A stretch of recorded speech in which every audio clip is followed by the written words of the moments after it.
Okay, we'll start the second session of this afternoon, and we're very glad to have Sandip Trivedi from the Tata Institute from Fundamental Research in Mumbai. I think there's Tata Institutes all over nowadays, right? Yes. Okay, so one in Mumbai, and he's going to tell us about target space entanglement and space-time geometry. Go ahead, I'll let you know when you have 5 minutes. Please, thank you so much. Thanks a lot, David, and I want to begin by thanking all the organizers for this opportunity and also for putting together such an exciting workshop and bringing it here to ICTS, also part of TFR. Okay, so my title is Target Space Entanglement and Space-Time Geometry. I should say that some of my collaborators are joining online, Gautam Mandal in particular, and probably Anurag Kaushal, so please feel free to interrupt Gautam and Anurag and so on. There is Gautam. Hi. Okay. I just wanted to apologize, saying that I wanted to come physically, but because of my post-COVID complications, I couldn't. So, but anyway, look forward to your talk. Right. Now I don't know how it went to that. Oh, it goes back there. Okay, great. Okay, so I'm going to start with an introduction, tell you about this idea of target space entanglement, what do I mean by it, and then how we plan to use it to learn something about space-time entanglement. And we'll have a concrete proposal for how this quantity will be related to a natural object in space-time, namely the area of the boundary of the region we are interested in. I'll come to that. Whether or not the detailed form of that proposal is correct, it seems clear that target space entanglement can and should teach us something about how entanglement is manifest in space-time. So that's why we are excited about it. And the other reason we are excited is uncovering this connection will surely take numerical work. And that's why I'm particularly excited to be talking here today. And then we'll end with some conclusions. So that's the plan.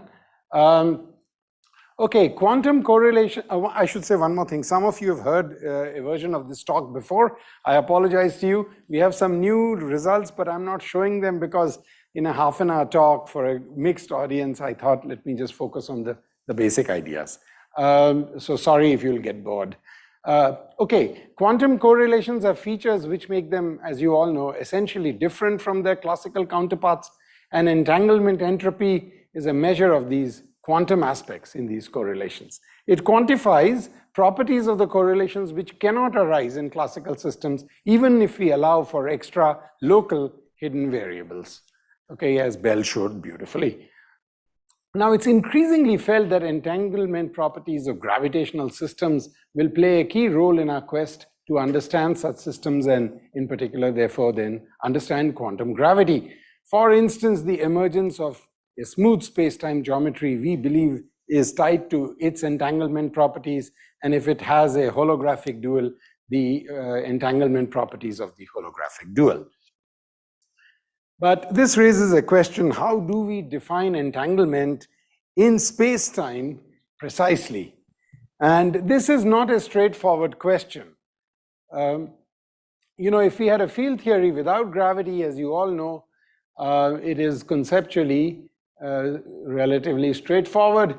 Let's say we are interested in how entangled are the degrees of freedom in some region of space, say along a space-like slice chosen at a given instant of time.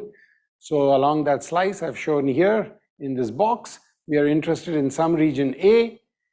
The complement is region B. What we do is trace out the degrees of freedom in B to obtain a density matrix, and from that, the entanglement of A with B, right? So more precisely, assuming that the Hilbert space has a tensor product structure, you start with a state, trace out the degrees of freedom in B, and get the entanglement entropy for A as the von Neumann entropy of this density matrix. Now, there are some subtleties in gauge theories. The structure is not that. If you look at the gauge invariant Hilbert space of a tensor product, it's really a sum over tensor products, but all that's been well sorted out now, for example, in these papers. More or less, with some twist, this is the story. But with gravity present, specifying a region of space-time itself is not straightforward.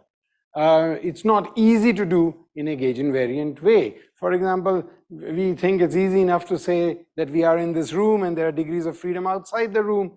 But normally we use rods and clocks to measure coordinates and so on and specify the location of the room. And if we want to do it in a gauge invariant way without recourse to coordinates, but only recourse to physical quantities or measurements, this is not so straightforward to do. And so this makes it somewhat difficult to define even the notion of a local region in space at a given instant of time, say in gravity, and makes it then difficult to make precise the notion of entanglement. Okay, so this is our starting problem. And in this talk, what we'll do is, at least for spacetimes which are related via holography to gauge theories, we will provide such a definition. More precisely, what we'll do is, we will map in a very precise way the kind of constraint we have in mind when we say we are interested in some region of space. We'll be able to map that in a precise way to constraints in gauge theories, which live on the boundary, and then using that constraint define a precise notion of entanglement entropy in the gauge theory. Okay, so that's what we'll do, and then we'll conjecture that this entanglement entropy defined in the gauge theory, which I'll call target space entanglement for reasons which will become clear, is actually related to a rather nice quantity in the bulk, namely the area of the boundary of the region we are interested in these very beautiful units which appear in the Berenstein-Hawking entropy as well. Now, this is a conjecture. It could be wrong. I have a question. Spenta, go ahead. Yes, please. This last equation is ultraviolet divergent. This last equation. Coupling. Yeah, this last equation. Coupling. Yeah, thank you. Thank you for asking that. It's ultraviolet divergent, but actually if you include the effects of entanglement of bulk matter across the boundary, it's ultraviolet safe.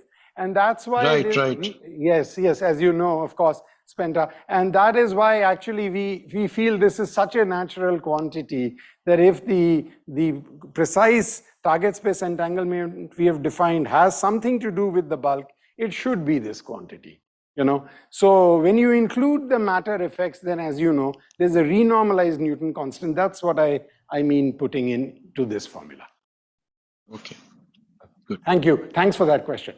Okay, so here, just in terms of pictures is what we mean. This is that region A I was talking about, but now in the presence of gravity, and there is a boundary to it, and that is the area of this boundary shown in blue is what appears in that formula. And what we mean by this region is what we'll make precise by going to the boundary holographic theory. Okay, and as I said, the definition in the boundary theory we give is precise.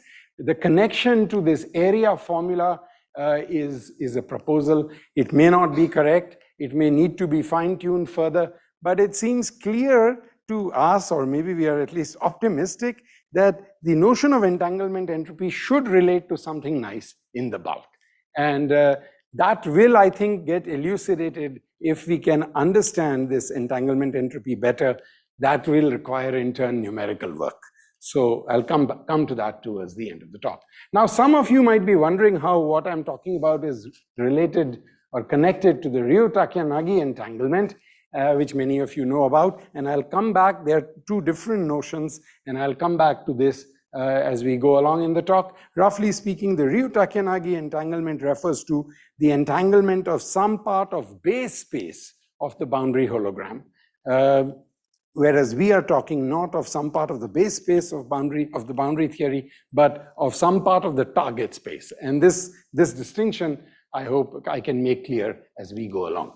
Now, before I proceed, let me point out some of the references. There's a paper by Mazenk and Renaud, two papers with collaborators, Shumit Das, Anurag Kaushal, who's a student of Gautam Mandal at TIFR and moving shortly to the ICTS, actually as a postdoc, Gautam Mandal and myself. And also the second paper is with Liu, who's a student, he has now finished as a postdoc, was a student of Shumit Das. Also a very nice paper by Hamapura, Harper, and Albion Lawrence. And there are also a few others I'll refer to as we go along. So since the context is sort of holography, let me just briefly remind you, as you all know, the most famous example of holography is, of course, provided by anti-de Sitter space. and let's say you had this in d+1 dimensions, then there's a boundary hologram which is equivalent to the bulk theory in one lower dimension. The hologram can, for example, be a gauge theory like the n=4 super Young-Mills theory.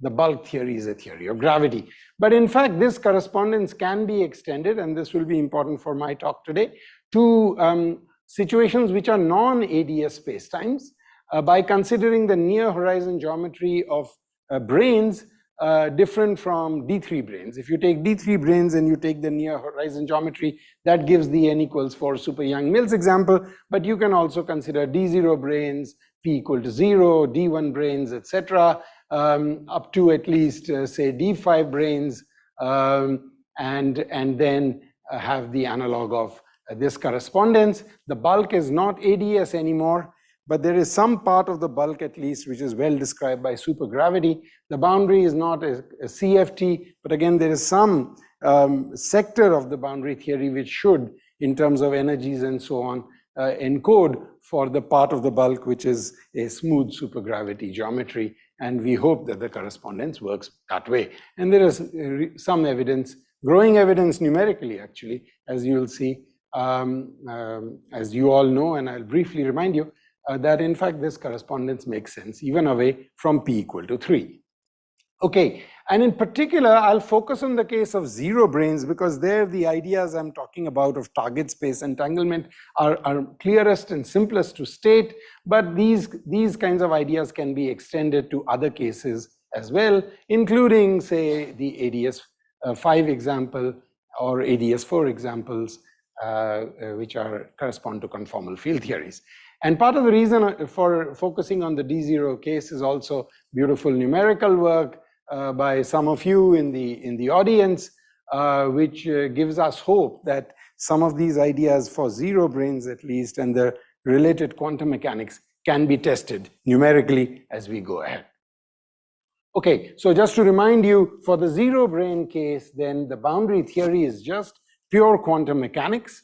So instead of say 3+1 dimensional boundary or 2+1, you just have 0+1 dimensional boundary. System is just quantum mechanics. It's matrix quantum mechanics. You have 9 matrices, Xi's. These are since we have string theory of 10 total dimensions, time and 9 spatial dimensions.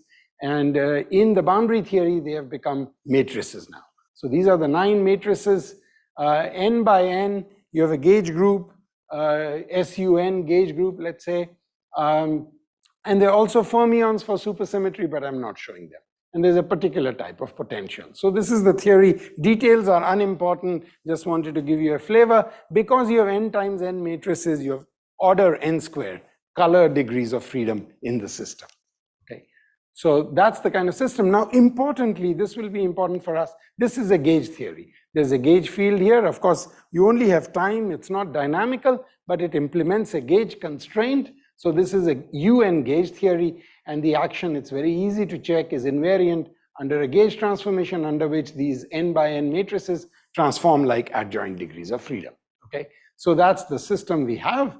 And now let's consider some bulk region. Some region in the bulk we might be interested in understanding, say, its entanglement properties, say corresponding to x1 greater than 0. So in the bulk, you just have 9 conventional spatial coordinates and gravity in 9 space dimensions and 1 time. And you can take the x1 coordinate, you can divide space into 2 parts, x1 greater than 0 and x1 less than 0. Okay, it's like you have a wall, a domain wall in between, dividing space in 2 parts. You're interested in how entangled is the left-hand side with the right-hand side.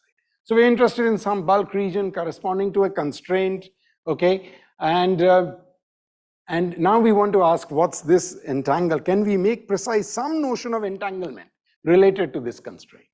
Now, roughly you might think, look, x1 maps to the full n by n x matrix. Putting a constraint corresponds to putting some constraint on this matrix and other matrices and keeping some degrees of freedom. So the question becomes, how do we make sense of keeping some degrees of freedom among these n by n 9 matrices and then trying to compute an entanglement? So roughly speaking, we want to ask how entangled are some degrees of freedom of the matrices with other degrees of freedom. But we want to ask a meaningful question, which means we want to ask a gauge invariant question.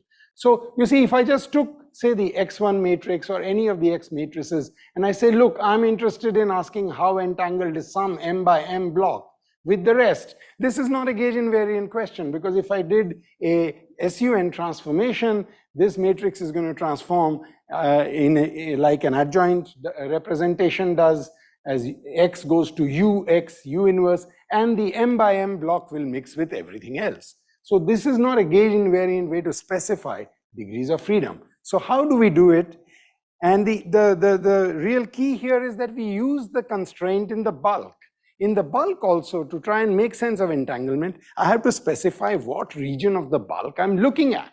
And so let's try to use that to provide a gauge invariant definition of entanglement in the boundary matrix quantum mechanics.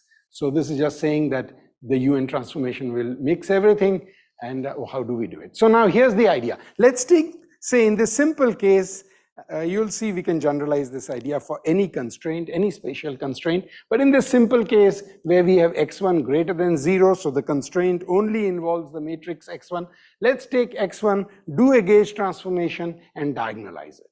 Okay, so now we've pretty much used up all our gauge freedom. There is still residual gauge symmetry here, u1 to the n, that can be dealt with also similarly by ordering the eigenvalues, etc. I won't go into that, but roughly speaking, we have now fixed our gauge. Okay, and in this gauge, what we do is we further, further fix the permutation symmetries by ordering the eigenvalues. So say the first m of them are bigger than 0. Bigger than 0 was our constraint. Sorry, this should have been greater than 0. So that was our constraint we started with. And after diagonalizing x1, we look at the matrix and we see how many eigenvalues, what are the number of eigenvalues which satisfy the constraint. Okay, so let's say which are bigger than 0 in this case. That defines the m by m block, okay, in the system. And then we keep these m by m degrees of freedom. Of course, for x1, which we have already diagonalized, that is just the m eigenvalues. But we also keep, similarly, the m by m degrees of freedom for the other matrices. Okay, in this gauge, the m by m, and we integrate out all the remaining degrees of freedom. So for x2 to xn, all the red degrees of freedom to obtain a density matrix. Yes, Sandip, one please, question. Please. So this m by m block, yeah. will it be gauge invariant? Right. So after a gauge transformation, will it remain m by m block? Yeah, these positive eigenvalues. It won't be the same m by m block, but this is a gauge invariant specification of the degrees of freedom you're keeping, because you've gauge fixed now. Okay, completely, let's say up to permutations which you can handle, gauge fixed completely and only kept that sector which corresponds to the positive eigenvalues. Okay. So this is now a gauge invariant specification of the degrees of freedom. It's a little bit like saying if you could fix gauge, then in a particular gauge, of course, you know, the degrees of freedom are then gauge invariant by definition. But there's a physical way to do it here corresponding to the constraint we are interested in. Okay, thanks. Okay. Okay, so now what we do is we trace over the remaining matrix degrees of freedom for all the 9 matrices. For x2 to xn, this will be these 3 blocks. This one is n minus m times m. This one is n minus m times n minus m, and so on. We trace over them, obtain a density matrix for the remaining degrees of freedom, and we compute its entanglement entropy.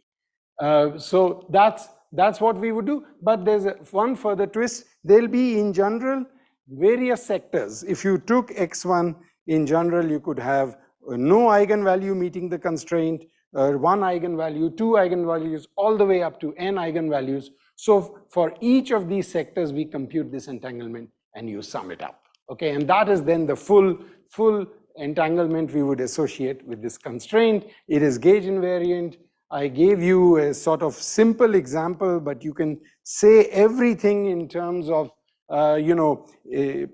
subalgebras which are gauge invariant and projection operators involving subalgebras and so on, and make this more sort of manifestly gauge invariant than I have done. But basically the idea is what I said in words for this simple example. So there is in this way then a gauge invariant definition, which you get by summing over all sectors. Now, just to say, actually there are two versions of our definition. The off-diagonal blocks we integrated out, and that was version 1, but you could also choose to keep this block as well as the off-diagonal blocks and only integrate out the n minus m times n minus m block, and that gives you a second kind of entropy also associated with the same kind of constraint. So we have these two versions. We are not sure which of them is a more natural one from the point of view of the bulk, but both of them are gauge invariant as far as the boundary as far as the boundary theory is concerned. Okay, so that is the basic idea. As I said, you can do everything without choosing a gauge and show that there is a gauge invariant subalgebra obtained from the full algebra of observables using projection operators and so on. That's just a little bit of mathematics, which I'll skip over because it's not particularly enlightening.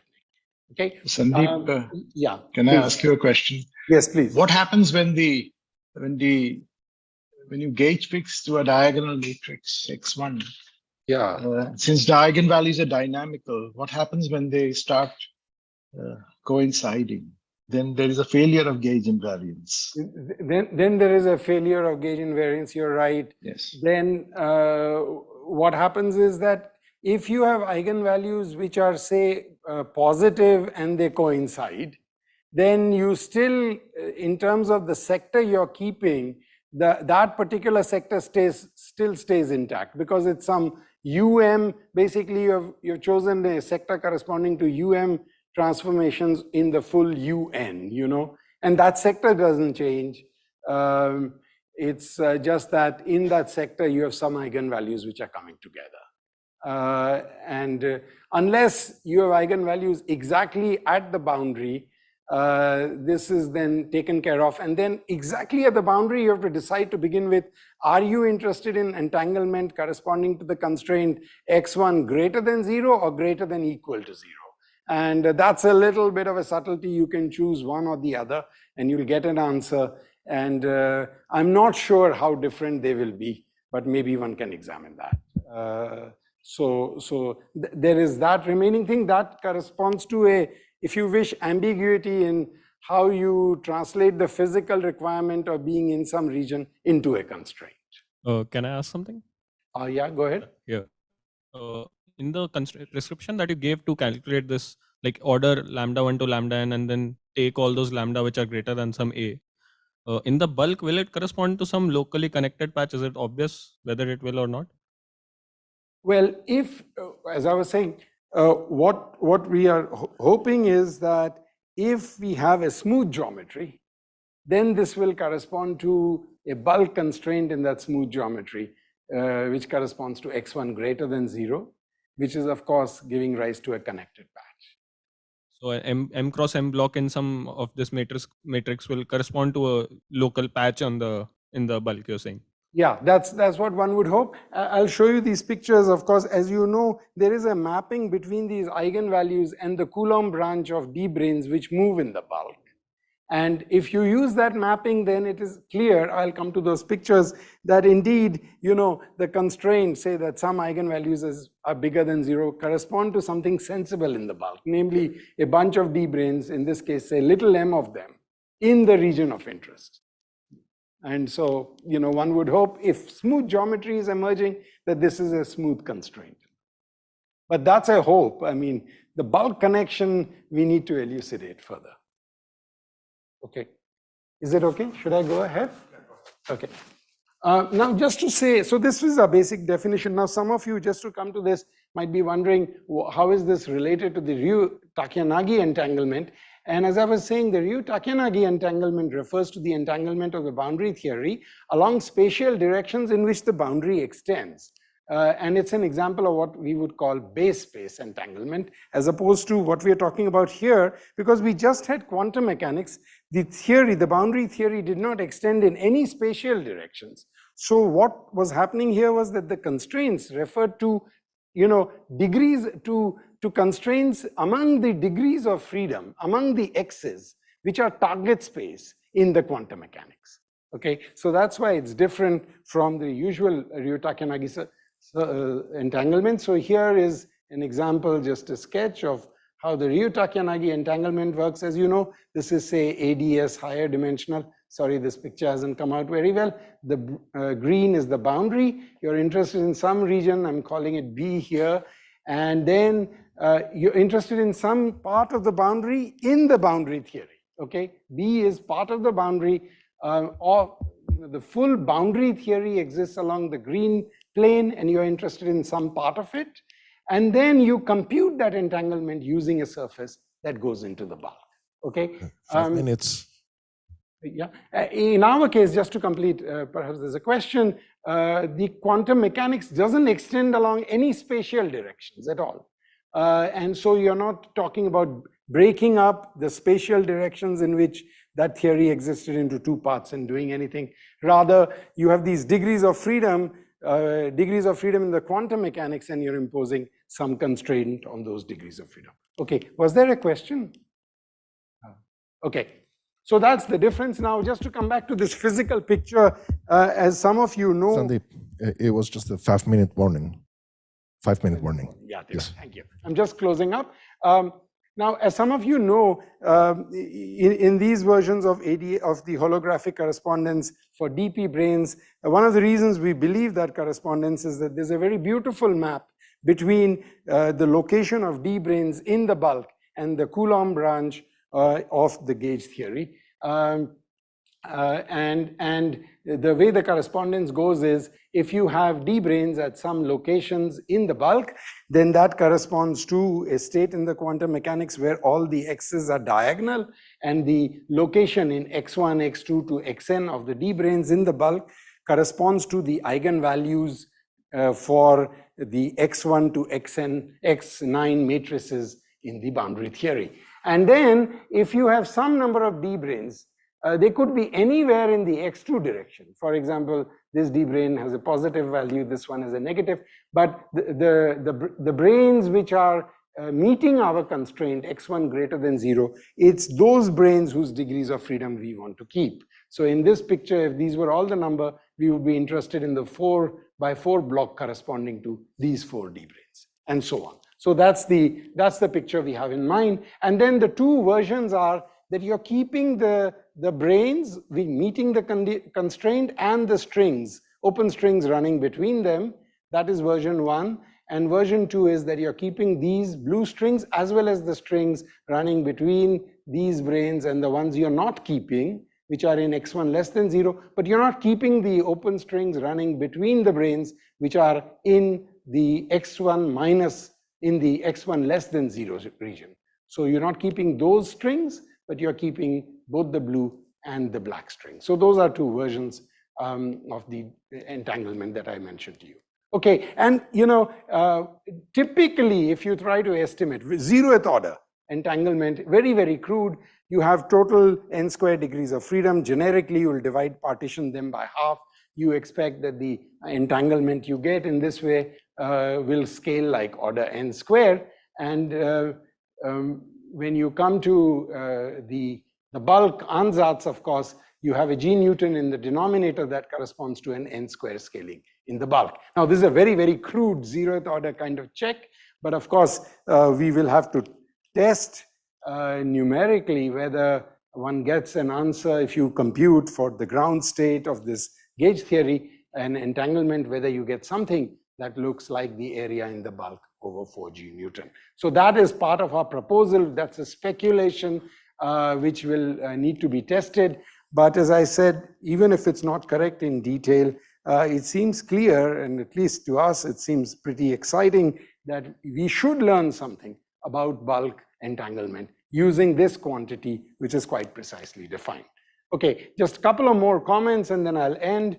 the definition, I focused on a particular constraint, x1 greater than 0, just for simplicity. Any constraint can be translated, can be similarly dealt with, because it involves the 9 matrices which all commute, sometimes translating constraints, sometimes translating functions of real variables to matrices, of course, can have operator ordering ambiguities. In that case, it's a little more subtle, but more or up to that subtlety, we can deal with more general constraints. And also, instead of a pure state, it might be easier in terms of doing numerical work to work with density matrices. So in a similar way, if you had a thermal state instead of pure state, you can also define the corresponding target space entanglement for that thermal density matrix. In that case, you might have, for example, a black hole in the bulk, and you're interested in the presence of the black hole as to how entangled is some part of space-time with the rest.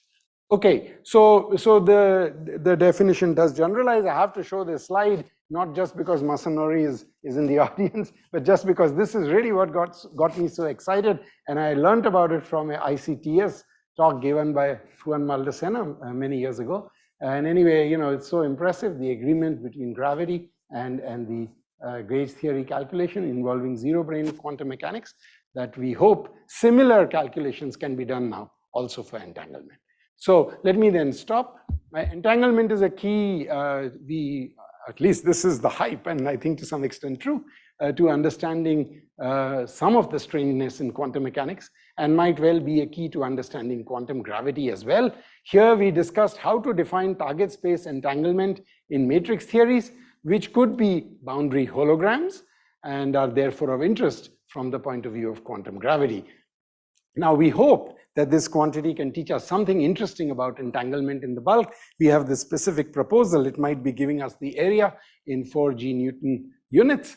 That remains to be checked, but we hope nonetheless, one way or another, it'll teach us something interesting. What exactly, I think, might come out as we understand how to calculate this quantity better. Here I focused on gravity, but I should say that this kind of entanglement that we were defining could also be useful in other situations where matrix quantum mechanics arises, some of which can be in condensed matter physics, for example. And this kind of investigation is beginning to happen. There's a very nice paper by Frenkel and Hartnell and so on. I think that development too, I hope, will gather some steam. And so that promises to lead to a lot of excitement as well. I'll end by thanking you all, showing you this picture. There's a beautiful, some of you have come to Bombay, know there's a beautiful banyan tree. And it has these roots which go from the top down and anchor the tree. And if you look at the roots, they're highly, highly entangled. And I always think maybe this is how reality is, anchored by the entanglement among its parts. Thank you so much. Thank you, Sandip. I have a question, Sandip. Yeah, please, Penta. So the original question I asked, you are proposing a certain formula for entanglement entropy. Yeah. Now, usually in the way people have been working, this area law actually is added to the bulk entanglement, and sum of the two is ultraviolet finite in effective field theory. Right. Where is that second term in your formalism? I wasn't writing it very precisely, Spenta. In the presence of matter, you're right. This was the 1/G Newton correction, but the more precise formula is what you meant. Area over 4G Newton plus entanglement of matter fields across the boundary. I'm sorry, I should have written it more precisely. So that is the full formula that is, yes, sir. Sorry, that is the full formula, and that is also what is renormalization group protected, because G Newton gets renormalized, and as you know, of course, the matter contribution has an area over the cutoff square, right? And then the two together are G Newton. Right. So really the correct formula should have been that one. Thank you. I should have written that. Thank you.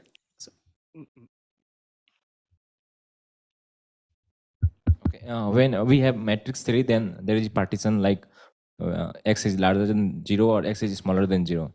So if we talk about some CFTD which is living on the boundary, so in that case you are defining this proposal as area over 4 times G Newton, right? So in that case, is there any notion of partition in terms of subsystem from that case. You're talking about a conformal field theory Yeah, living in some space. Living on the boundary of ADS space.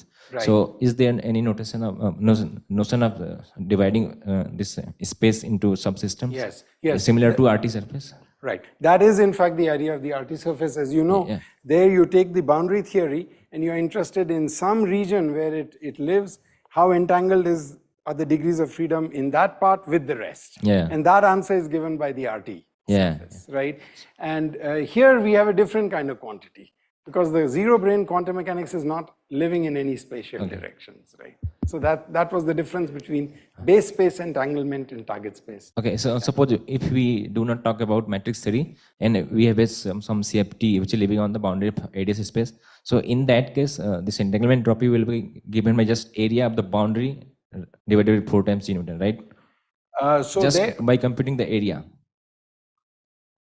right? there we believe it is given by the Ryu-Takayanagi surface. Okay. Right,